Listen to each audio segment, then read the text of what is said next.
Pero mukhang alam din ng TNC kung nasaan tumatambay ang Team Liquid Philippines. Feather air strike, kumakapit na. Ito na yung Dragon. Yung Black Dragon 4 para siguro ito si Sanji para may ginagawa. Sa dalawa, sakto kay Sanford at kay Sanji. Pero si Carl, TNC ang papanatan inside at inabutan. May mga pating pang binitawan. AOG ay nandyan. Counter kill against Benny Cutie. 1-2. Kita ni Ohib ng bahagya pero ganding makakalipad. Uy, teka lang. Si Chuck na ba yung gusto na i-burst down?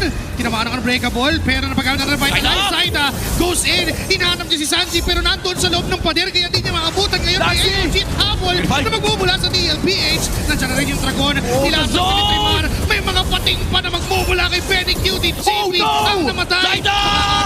Si Saida ay nakita niya si Carl Daisy sa likod. Si Sanji, Sanford, Ohib na lang ang natitira. Chuck pa rin ay tutumba. Hindi maka-arrest sa mga members ng TNC. Nancy ang bumabawa sa hawakan ni Saida at kung ang papasok ang Team Liquid. Susubok na ngayon ang Team Liquid Philippines to contest. Ginamit ng Prime on Rat. Andiyan naman ang Black Dragon form.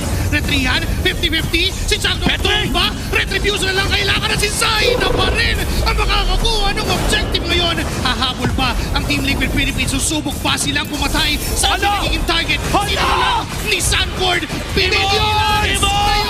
At inabot pa rin naman si Sanji ni Benny Cutie. Pero si Owe below na rin HP naging Skypiercer stack na magmumula dun sa Bane. Pero si Sanford ay hinahabol pa rin ng mga members ng TNC. Napaangat.